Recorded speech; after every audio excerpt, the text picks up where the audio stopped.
پریشانی اب جب سر پہ پڑی ہو نا، فائنینشیل پریشانی اور سروائیول کا ایشو ہو، تو ریلیجن بڑا کویشچنیبل ہو جاتا ہے۔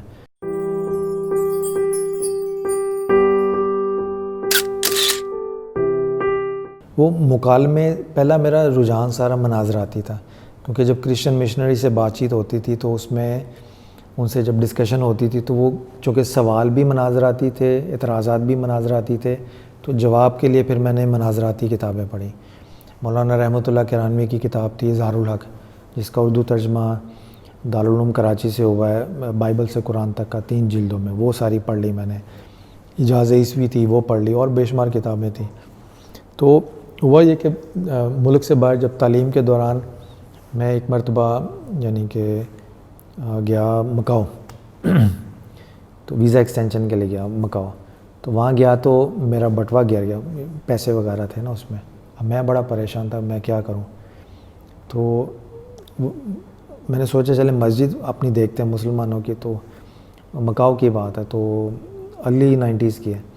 تو وہاں پہ جب میں گیا ہوں تو مسجد میں گیا ہوں تو وہاں لوگ بیزی بہت تھے نا، تو بہرحال میں نے پوچھا جی یہاں کے انچارج کون ہے، تو وہ ان کے آفس میں گیا، ان کو میں نے اپنی پرابلم بتائی، تو میں نے کہا جی یہ مسئلہ ہے، تو مجھے کچھ پیسے چاہیے، میں واپس جا کے آپ کو بھجوا دوں گا وہاں پہ۔ تو انہوں نے بڑے روکھے انداز میں کہا کہ نہیں سوری، ہمارے پاس اس طرح کا کوئی انتظام نہیں ہے۔ میں بڑا پریشان ہوا، میں نے کہا میں کیا کروں؟ تو پریشانی میں چلتا جا رہا تھا، بازار سے گزرا مکاؤ کے، تو لیفٹ سائڈ پہ دیکھا تو چرچ تھی بہت بڑی نا، تو مجھے نہیں سمجھ آیا اس وقت، پریشانی تھی، مجھے واپسی کا بھی تھا، اور شام کو ایک ہی فیری جاتی ہے ان کی، اس کے بعد پھر پوری نیکسٹ مارننگ میں تھا، رات میں کہاں پہ رہوں گا۔ تو میں چرچ میں گھس گیا، تو میں نے کہا اللہ مالک ہے۔ تو مجھے اس وقت بڑی پریشانی ہوئی، کیونکہ سارا اس سے پہلے سارا جو دور تھا وہ کرسچینٹی کو غلط ثابت کرنے پہ اور عیسائی مشنری پادریوں سے مناظرے کرنے میں گزری تھی۔ تو میں نے کہا میں کس منہ سے اندر جا رہا ہوں؟ تو پریشانی اب جب سر پہ پڑی ہو نا، فائنینشیل پریشانی اور سروائیول کا ایشو ہو، تو ریلیجن بڑا کویشچنیبل ہو جاتا ہے۔ تو میرے عقیدے کو تو مسئلہ نہیں ہوا، مگر شرمندگی اور پریشانی، میں کیا کروں؟ تو میں نے کہا چلیں فی الحال اپنی پریشانی دور کرتے ہیں۔ تو اندر گیا تو آگے وہ ڈیسک پہ نا ریسیپشن پہ خاتون بیٹھی ہوئی تھی، تو میں نے انگریزی میں ان سے بات چیت ہوئی، میں نے ان سے کہا، میں نے کہا یہاں پہ فادر کون ہے، میں ان سے ملنا چاہ رہا ہوں۔